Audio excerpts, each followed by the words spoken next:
काम अगर पर्दे के पीछे होता तो पर्दे के पीछे रहता है। पर्दे के सामने लाने का हर विषय हर समय हर जगह स्थान तय होता है। विधानसभा के अंदर जिस सभा में माताएं बहनें भी मौजूद थी, कोई कल्पना नहीं कर सकता है ऐसी भाषा में बद्दी बातें की। साधारण सी चीज नहीं थी, उन्होंने एक ऐसी चीज कर दी है जो आज तक के इतिहास में न किसी ने देखा न किसी ने सुना। मुख्यमंत्री नीतीश कुमार क्यों देते हैं इस तरह का बयान कि उन्हें सदन से लेकर सड़क तक आकर माफी मांगनी पड़ती है? कल जो शादीशुदा के सेक्स को लेकर भरे सदन में उन्होंने जो निम्न स्तरीय बयान दिया है, उसे पूरा प्रदेश और देश शर्मसार हुआ है। महिलाओं का गुस्सा 7वें आसमान पर है और ये इस अपमान को लेकर नीतीश कुमार को खरी खोटी सुनाने लगी है। जब पुरुष और महिलाएं हम बिस्तर होते हैं तो क्या क्या करते हैं, उसकी व्याख्या सदन में उन्होंने किया। इसे महिला ही नहीं, कोई भी सभ्य समाज सहन नहीं कर सकता। मुख्यमंत्री का बयान जो ही सदन से बाहर आया, पूरा प्रदेश में भूचाल आ गया। सभी श्रेणी की महिलाओं का गुस्सा फूट पड़ा और नीतीश कुमार को खरी खोटी सुनाने लगी। महिला विकास मंच की महिलाओं ने उन्हें चरित्रहीन तक बता दिया। इन महिलाओं ने कहा कि मुख्यमंत्री नीतीश के पास हर रोज लड़कियां भेजी जाती हैं और वे इस काम के लिए शुरू से जाने जाते हैं। लड़कियां कहां से आती हैं और कौन भेजता है, यह जग जाहिर है। अगर मुख्यमंत्री सही होते तो इस तरह सदन में खुलेआम महिलाओं का अपमान नहीं करते। महिलाओं ने कहा कि जनसंख्या नियंत्रण की व्याख्या वे मर्यादित तरीके से भी कर सकते थे। दर्जनों महिला संगठन इस बयान पर प्रतिक्रिया देते हुए कहा कि मुख्यमंत्री अपने बयान को लेकर माफी मांगे, नहीं तो हम महिला इस अपमान को सहन नहीं करेंगे और सड़क पर उतरकर विरोध करेंगे। हालांकि मुख्यमंत्री ने पत्रकारों के बीच आकर और सदन से माफी मांग ली है, लेकिन यह बवाल जल्दी थमने वाला नहीं है। समझ में नहीं आता मुख्यमंत्री नीतीश कुमार को क्या हो गया है कि आए दिन अनाप शनाप बोलने लगे हैं। पिछले कुछ माह से वे कुछ ऐसा कर रहे हैं जिसे देखकर लगता ही नहीं कि वही नीतीश कुमार है जो हमेशा संयमित भाषा का प्रयोग करते थे। विरोधियों के लिए भी उनका बोल अनमोल था। आज वही नीतीश कुमार हर दिन कुछ ऐसा कर बैठते हैं जो सुर्खियां बन जाती हैं। पता नहीं वे इन दिनों किस उधेड़बन में रहते हैं और क्या से क्या बोल जाते हैं। किसी प्रदेश का मुख्यमंत्री अगर ऐसा करेगा तो फिर कामकाज कैसे चलेगा और बिहार का भविष्य का क्या होगा? उनका 20 वर्षों का काल शानदार रहा है, फिर इस तरह का बयान देकर मुख्यमंत्री नीतीश कुमार क्यों विवाद में उलझ रहे हैं, समझ से परे है। अब देखना है कि जिस बयान पर उन्होंने माफी मांगी है, इस बयान पर भाजपा और महिलाओं का रुख क्या रहता है। नीतीश कुमार द्वारा विधानसभा में महिलाओं के ऊपर की गई अभद्र टिप्पणी पर पूरे देश की राजनीति गर्माती जा रही है। एक तरफ इंडिया अलायंस के अधिकांश नेताओं ने चुप्पी साध ली है तो एनडीए गठबंधन इससे बड़ा मुद्दा बना डाला है। प्रधानमंत्री मोदी ने तो यहाँ तक कह दिया कि शर्म नहीं आती नीतीश को माँ बहनों के सामने ऐसी गंदी बात बोलते हुए पूरे दुनिया में देश को बदनाम कर दिया। महिला नीतीश को कभी माफ नहीं करे। आइए आपको सुनाते हैं। आप में से जो अखबार पढ़ते होंगे, जो टीवी देखते होंगे, उन्होंने कल एक घटना की तरफ उनका ध्यान गया होगा।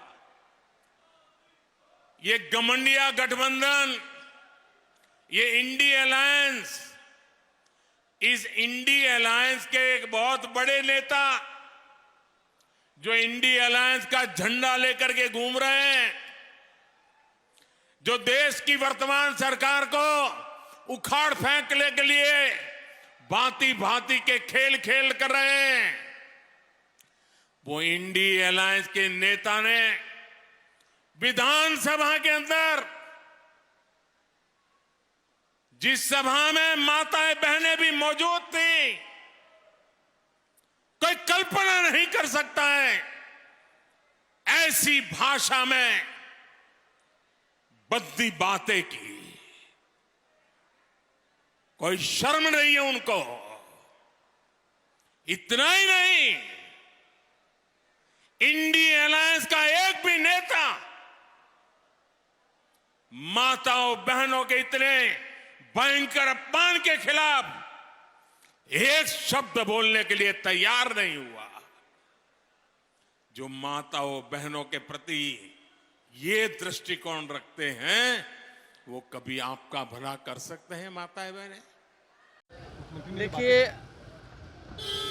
आज जिस तरह से माननीय मुख्यमंत्री जी ने उच्च सदन में बयान देने की जो गलती उन्होंने की है और एक महिला के सम्मान में, इस तरह का आपत्तिजनक बयान एक मुख्यमंत्री के मुंह से कहीं न कहीं बहुत ही अशोभनीय है।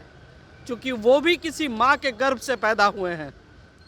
और महिलाओं पे इस तरह की आपत्तिजनक टिप्पणी करना, यह मुख्यमंत्री जी का जो मार्ग अभी ये जो चल रहे हैं और जिस आधार पे ये राजनीति कर रहे हैं, इनके विनाश का समय अब आ चुका है। मैंने आज सुबह भी बयान दिया है, जिस तरह से महिला बहनों को इन्होंने किया है रोड पर अपमानित, और ठंड के मौसम में पानी की बौछार की, वो महिलाओं के पास कपड़ा नहीं था पहनने के लिए, और ये अपनी पीठ थपथपाने का कार्य कर रहे हैं कि मैंने बहुत बड़ा ताम्रपत्र ले लिया है।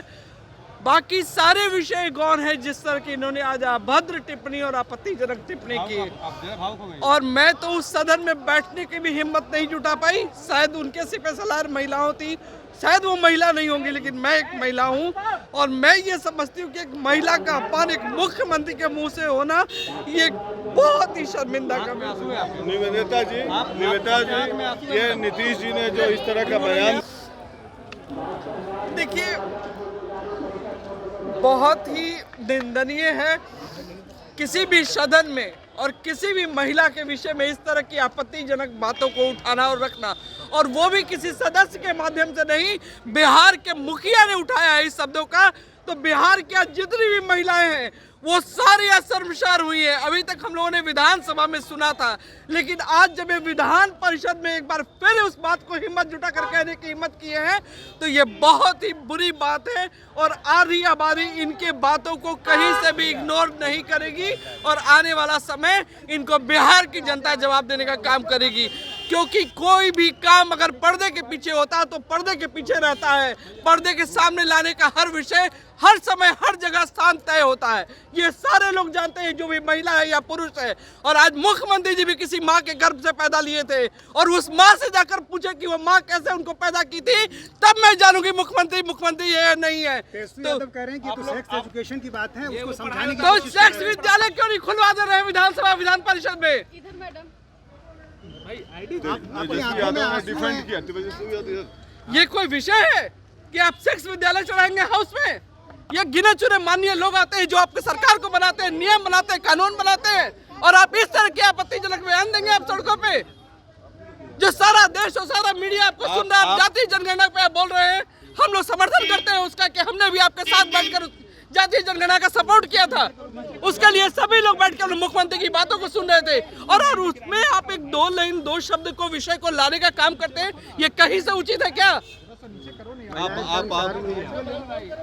मुझे वो शब्द सुनने का कहीं से कोई इच्छा नहीं थी। मैं सदन से बाहर चली आई, मैं चाहती तो वहां मुख्यमंत्री को जवाब देकर आती, लेकिन मेरे नेता वहां बैठे हुए थे, मुझे ऐसा नहीं प्रतीत हुआ कि मैं जवाब दूं। जवाब देने के लिए हम लोग के लिए पार्टी का फोरम है, हमारे अध्यक्ष है, सभी बोलेंगे। और जो आज मुख्यमंत्री जी ने किया है, पूरी बिहार की महिला शर्मसार है, और मैं इसका बहुत ही कठोर शब्दों में निंदा करती हूँ। एक माननीय सदस्य होने के नाते, एक महिला होने के नाते, एक माँ होने के नाते, एक पत्नी होने। देखिए माफी मांगने से काम नहीं चलेगा, क्योंकि उन्होंने कोई बहुत असाधारण सी चीज नहीं की। उन्होंने एक ऐसी चीज कर दी है जो आज तक के इतिहास में न किसी ने देखा न किसी ने सुना। बिहार की भाषा में कहा जाए तो आँखियों न देखी न सुनली काने, मतलब कि ये तो सारी मर्यादाएं तार-तार हो गई, सारी मर्यादा भंग कर दी गई। वो भी कहा, वो भी उस पटल पर जहाँ पर जनता की बात की जाती है। एक के बाद एक दोनों सदनों में जिस प्रकार से उन्होंने अपने मानसिक विकृति का प्रदर्शन किया है, यह अक्षमनीय है। वो 1000 बार माफी मांगे, काम नहीं चलेगा, उनको इस्तीफा देना होगा। क्या लगता है मैडम, मानसिक स्थिति के विषय में लोग लगता नहीं है, अंदर से आक्रोशित है और मांग करते हैं, अपने अधिकार की मांग करते हैं। आधी आबादी है, हमारा भी डिग्निटी से रहने का पूरा अधिकार है, और ये वो देश है जहाँ की राष्ट्रपति एक महिला है। तो ऐसा दोबारा कभी नहीं हो, इसका आश्वासन चाहिए हम लोगों को, और इस पर सख्त कार्रवाई होनी चाहिए, उनको इस्तीफा देना ही होगा।